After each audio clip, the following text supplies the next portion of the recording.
Vamos a ocuparnos ahora del trabajo intercambiado entre sistema y medio en una evolución a través de la frontera.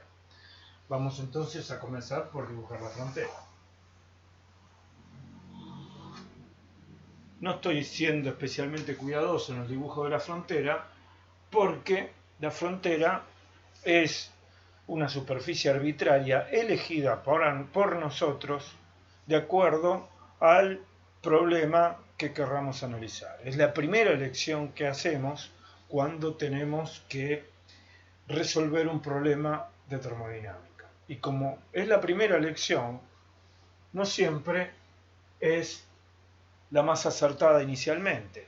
Nos ocurrirá frecuentemente que elegimos una frontera, analizamos el problema de acuerdo a la frontera que elegimos y de ese primer análisis surge que la frontera elegida, la frontera que elegimos, no es la mejor, no es la más adecuada. Entonces volvemos hacia atrás, cambiamos la frontera y volvemos a analizar.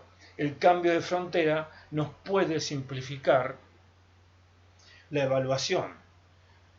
Por eso es importante que entendamos cuál es la clase de consideración que tenemos que hacer cuando vamos a elegir una frontera.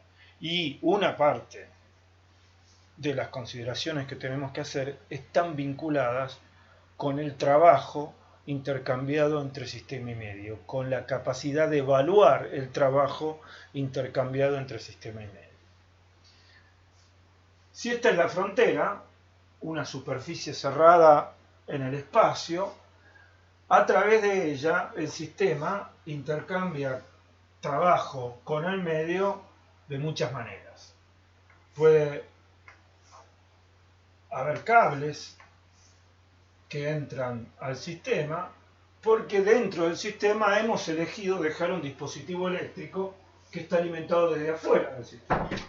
Por este cable entonces fluirá un trabajo eléctrico que será parte del intercambio de trabajo entre sistema y medio.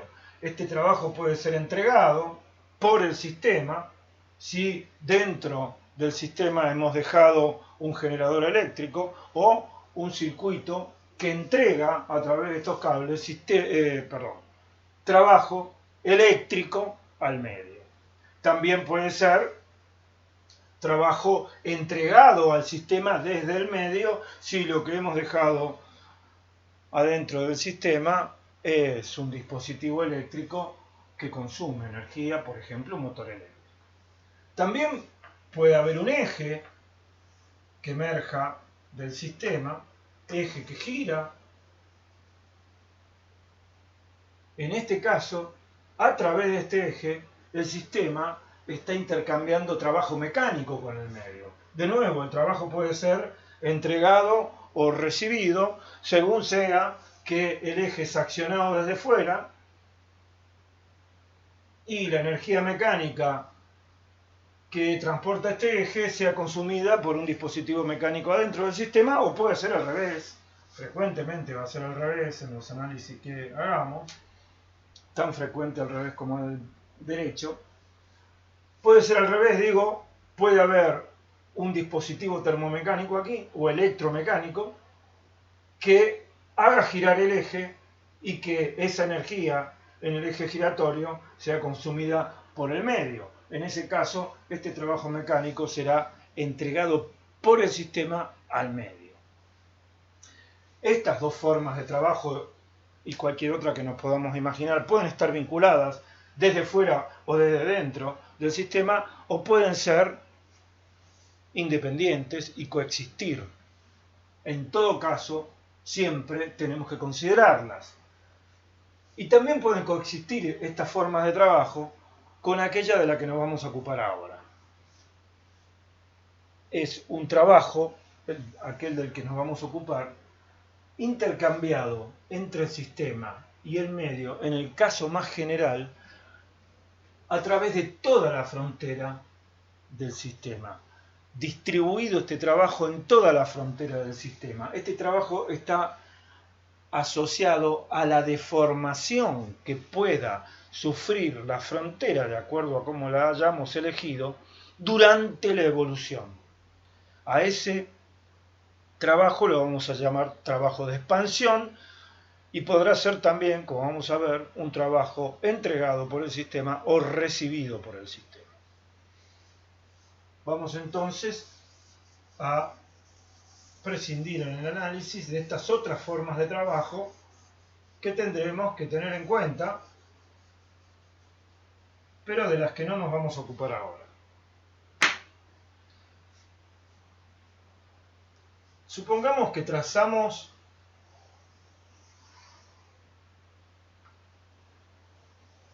una grilla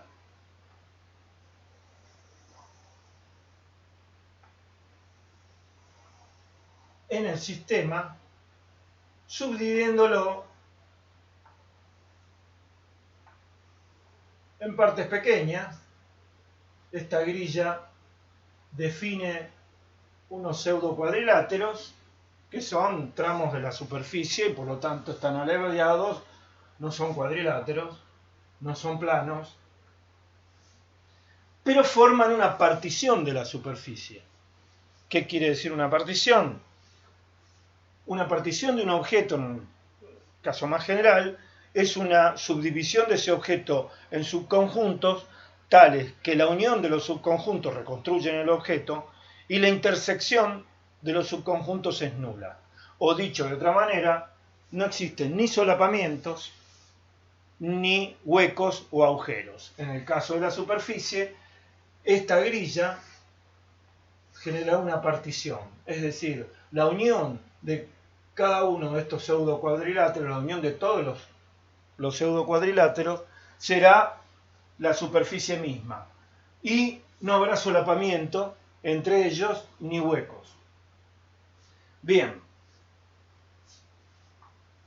de esta manera podemos describir a la superficie a través de esta grilla. De hecho estamos acostumbrados a ver este tipo de descripciones en videos y películas de contenido tecnológico. Bien, tomemos el detalle de uno de estos pseudo cuadriláteros en los que hemos subdividido, partido la superficie de la frontera. Este pseudo cuadrilátero tendrá una superficie delta S, lo hemos tomado en algún instante de la evolución. Esta imagen de la frontera corresponde a un instante de la evolución.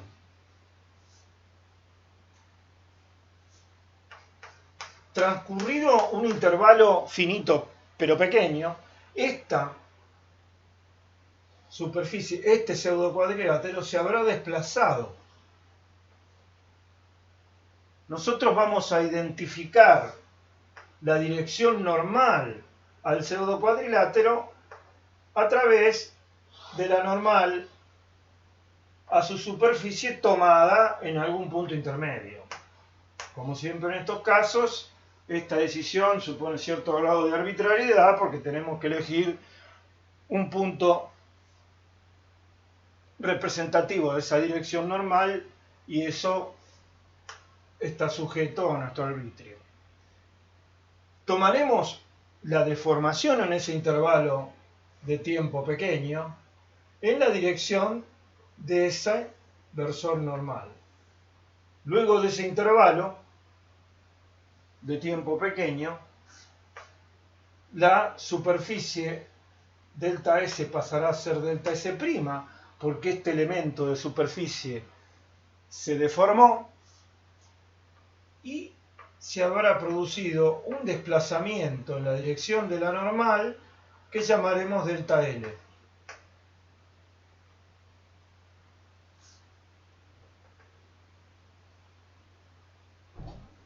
Como la presión externa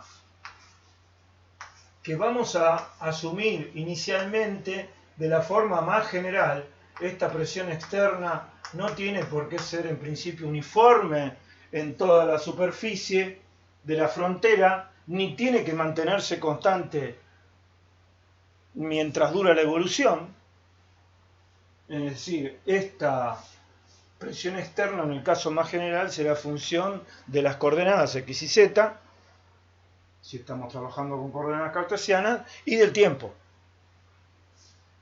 Pero en el momento que realizamos este análisis, tomamos un delta S lo suficientemente pequeño como para poder asumir una dada presión activa en este delta S durante este intervalo que tomamos suficientemente pequeño para poder considerar la presión en esta delta S constante durante ese intervalo.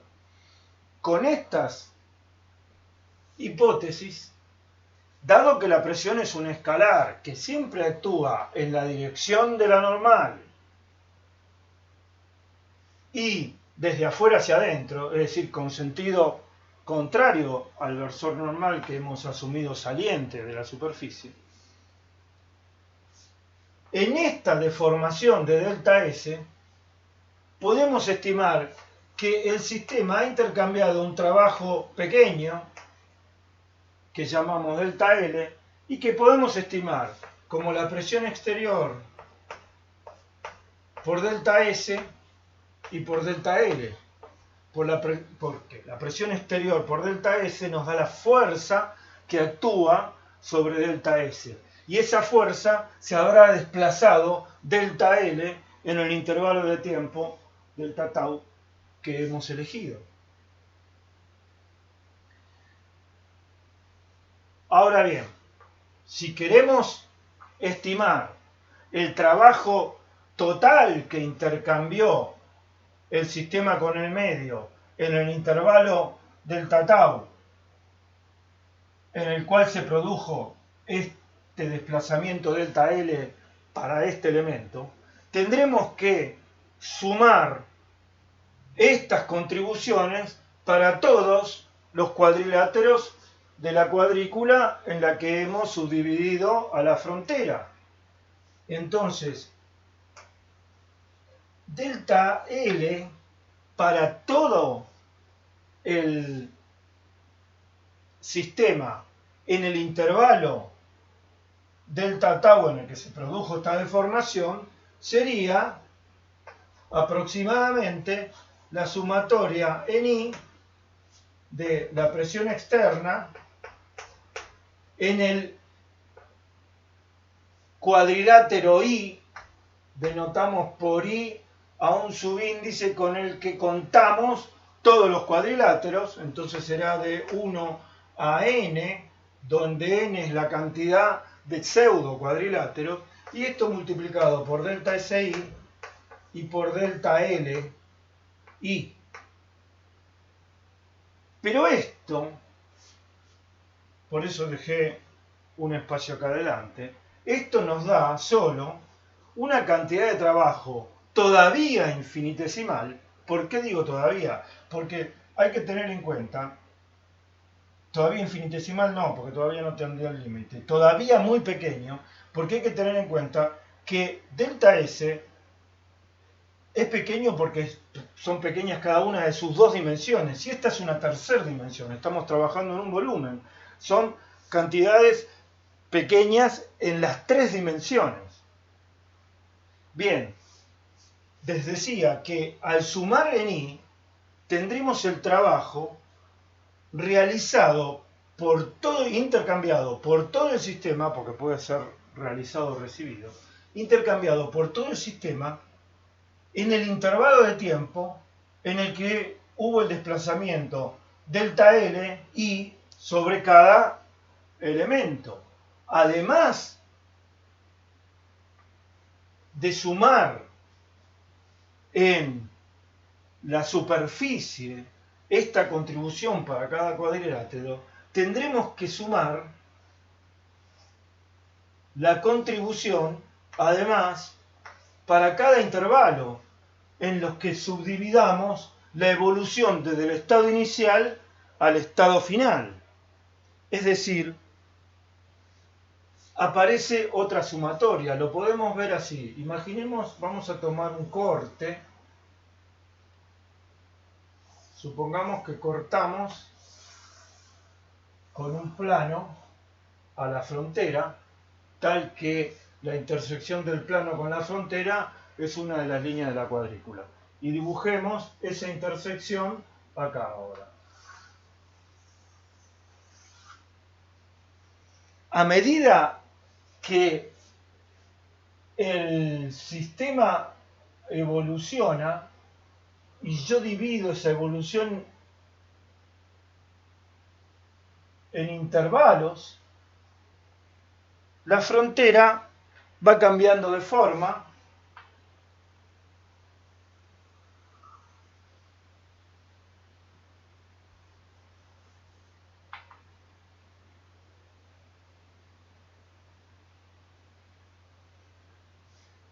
lo que yo sumo en esta sumatoria es lo que corresponde a un solo intervalo. Es el trabajo intercambiado en un solo intervalo. Estoy dibujando el intervalo amarillo. Fíjense que yo hice el dibujo de manera de dejar la posibilidad de que haya una zona de la frontera que se deforma expandiéndose y otra que se deforma contrayéndose, de manera que no todas las contribuciones, estas serán positivas en el caso más general. Bien, esta es esta sumatoria, pero es solo el trabajo intercambiado en uno de los intervalos. Si yo quiero evaluar el trabajo en todo el transcurso de la evolución, tendré que sumar además en otro índice que llamo J de 1 a m, donde m es la cantidad de intervalos. Entonces la presión, el delta S y el delta L adquieren un segundo subíndice. El primer subíndice es indica la posición del cuadrilátero en la frontera y el segundo subíndice indica el intervalo que estoy considerando. Este ya lo puedo llamar trabajo. Esta es una estimación y este es el trabajo completo que realiza todo el sistema contra el medio exterior, realiza o recibe del medio exterior, y es la sumatoria extendida de la superficie en un instante dado, y J es la sumatoria extendida en la evolución desde el estado inicial al estado final. Cuando hagamos, esto es una estimación, porque estos intervalos son finitos y están las decisiones arbitrarias que tengo que tomar respecto de cuál es la presión que tengo que considerar significativa en ese intervalo, en ese punto, cuál es el área, cuál es la dirección normal. Todas esas incertezas se reducen cuando yo aumento la cantidad de cuadriláteros y cuando aumento la cantidad de intervalos. En el límite, cuando la cantidad de cuadriláteros tiende a infinito y el tamaño del más grande tiende a cero, cuando la cantidad de intervalos tiende a infinito y el tamaño del más grande tiende a cero, esta sumatoria doble se convierte en una integral de volumen extendido a un recinto que llamo delta B de la presión exterior por diferencial B. Este diferencial B, fíjense, este producto delta S y J por delta L y J es el volumen aproximadamente de un pseudo paralelepípedo formado por el pseudo cuadrilátero de la grilla como base y el desplazamiento en el intervalo de tiempo delta tau que tomé como altura.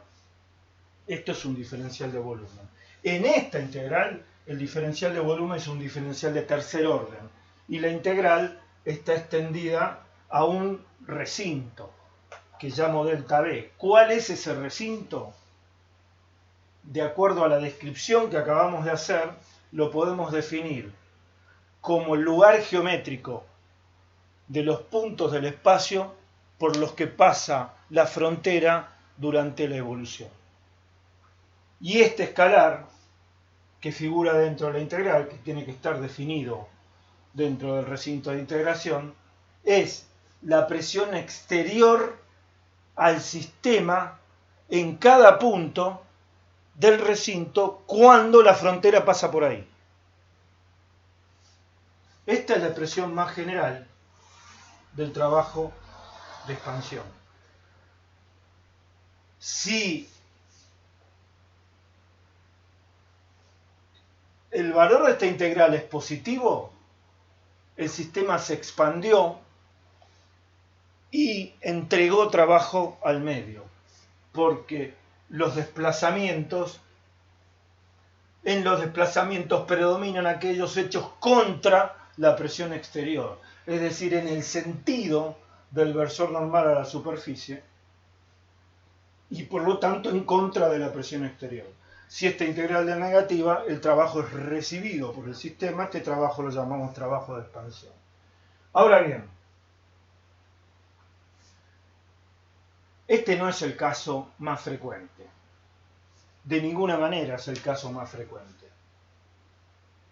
Como estamos hablando de una presión exterior, es decir, de un escalar, una fuerza distribuida que es siempre normal a la superficie y de sentido de afuera hacia adentro, estamos hablando de una interfaz con un fluido. Si la interfaz es con un fluido, lo inmensamente más probable es que la presión en cada instante no tenga una variación continua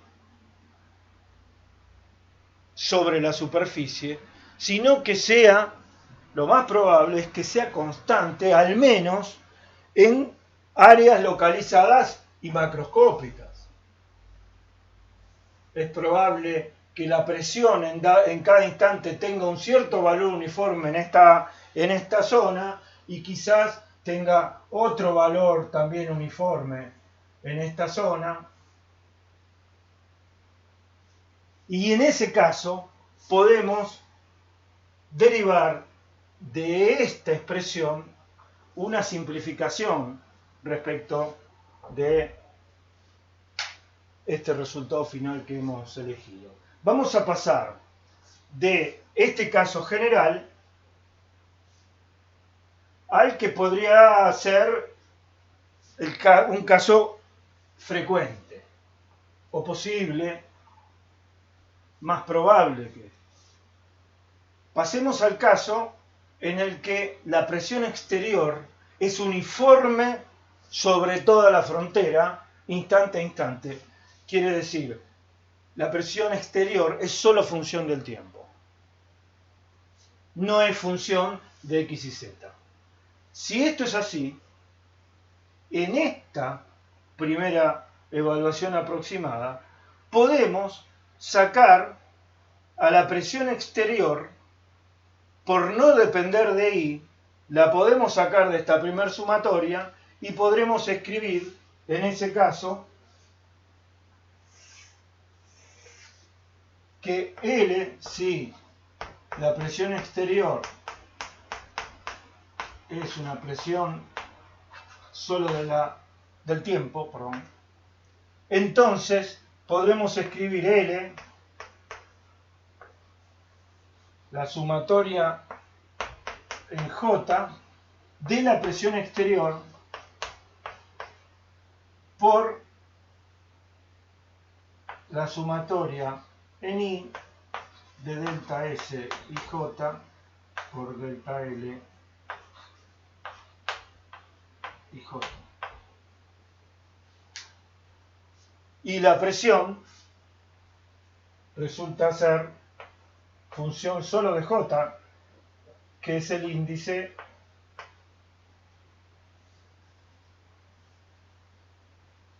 que elegimos para los intervalos de tiempo a los que registramos la deformación.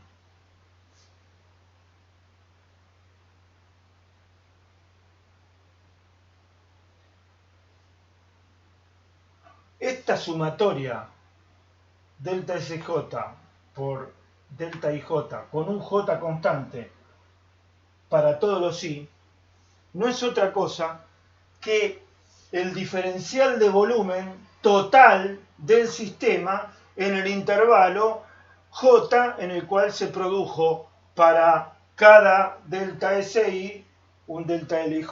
Esto es diferencial B, perdón, no diferencial, sino delta.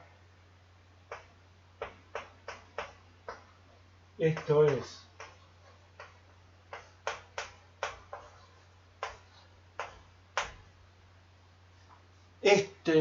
un delta B de todo el sistema en el intervalo J.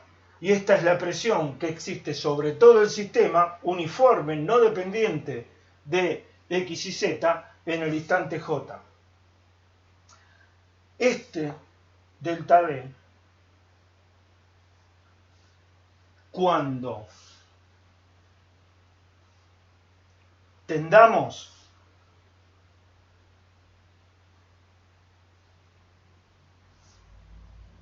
a infinito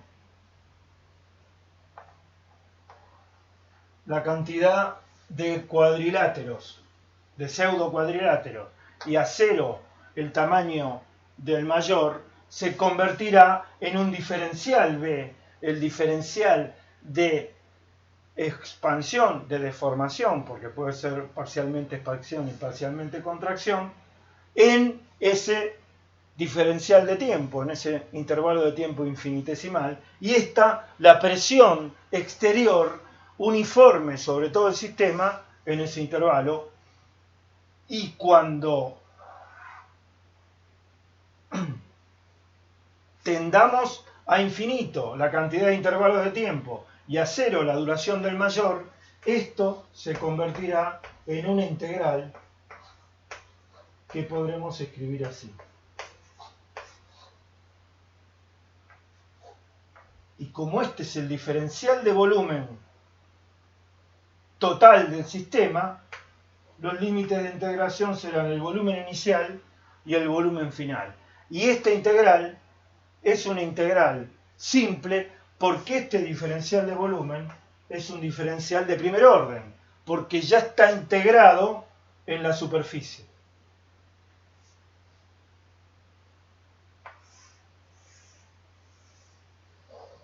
Nosotros nos vamos a quedar con esta expresión porque la inmensa mayoría de los problemas que vamos a resolver, o todos los problemas que vamos a resolver, se pueden resolver con esta expresión, pero tenemos que tener presente que estamos asumiendo que la presión es constante en toda la frontera o algo menos que eso. Digo algo menos que eso porque tampoco es lo más frecuente que la presión sea uniforme en absolutamente toda la frontera. ¿Y por qué eso?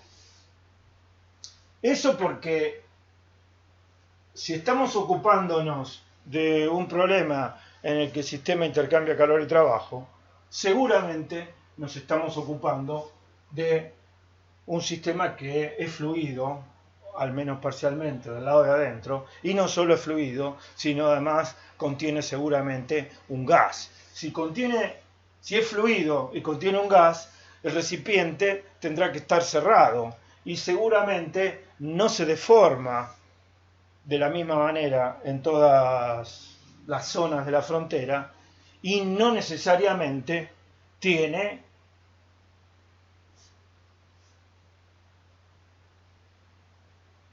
la misma presión del lado de afuera del sistema en todos sus puntos.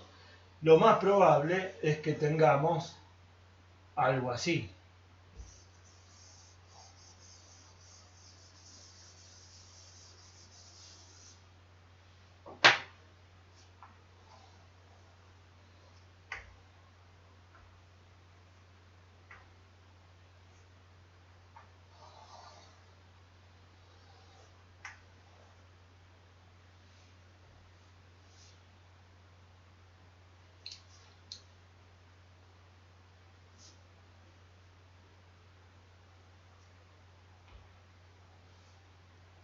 la cuadrícula será más complicada. Estoy dibujando una suerte de cráter.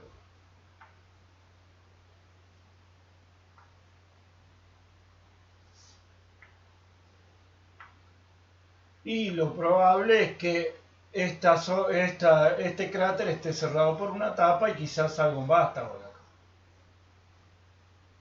Y lo que estoy imaginando es una frontera que es la mayor parte rígida, pero aquí en esta zona hay una deformación posible. Y probablemente haya aquí una presión que es constante en esta zona, que es la que se puede deformar. Pero probablemente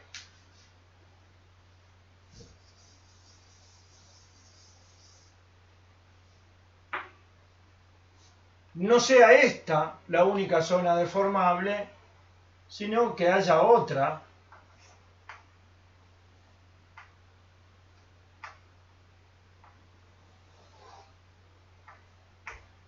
Zona deformable y acá haya otro cierre parecido y acá otro vástago.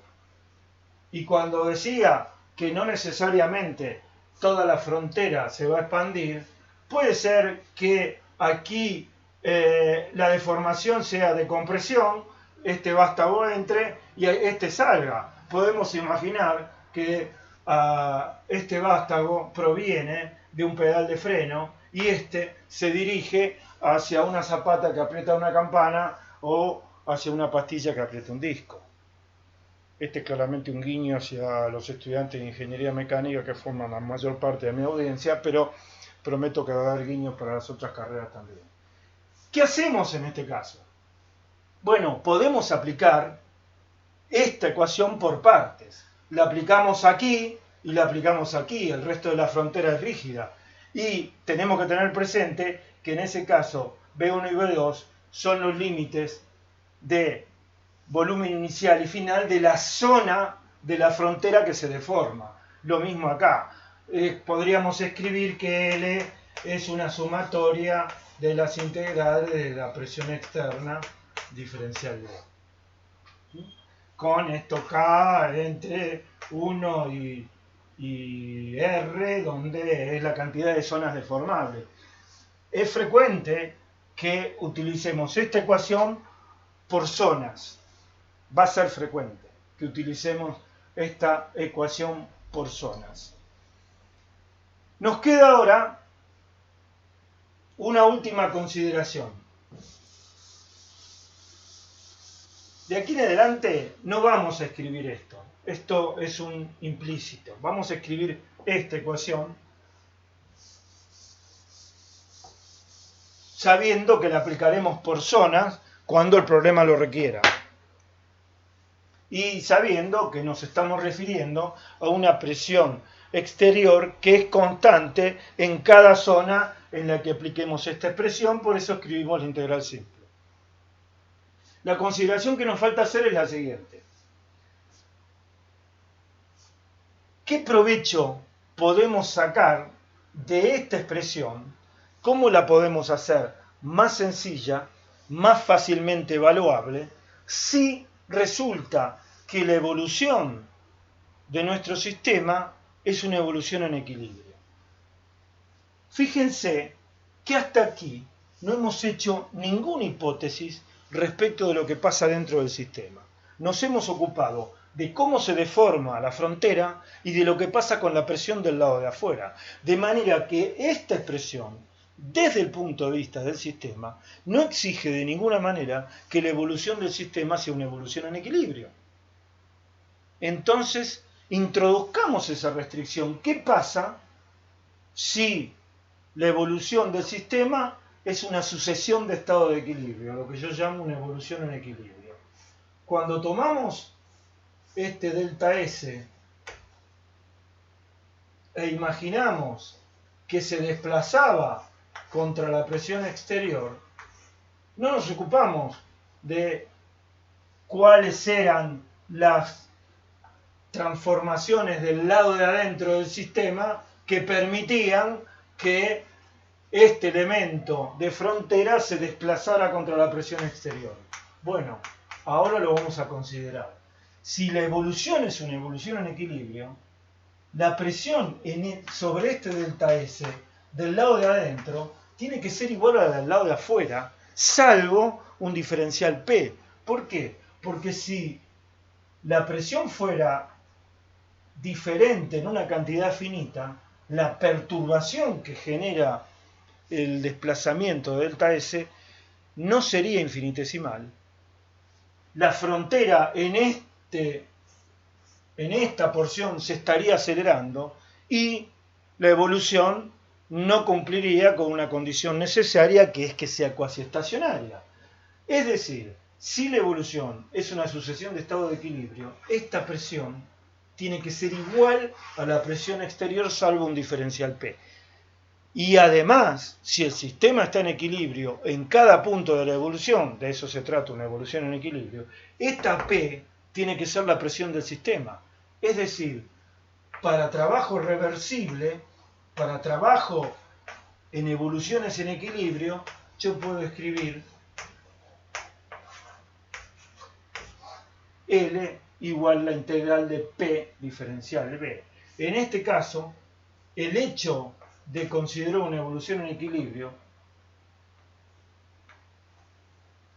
nos garantiza una presión P uniforme en toda la frontera, porque la presión, variable intensiva, en un sistema en equilibrio es la misma en todos los puntos. De manera que nos quedan así dos expresiones. Esta general, que podremos aplicar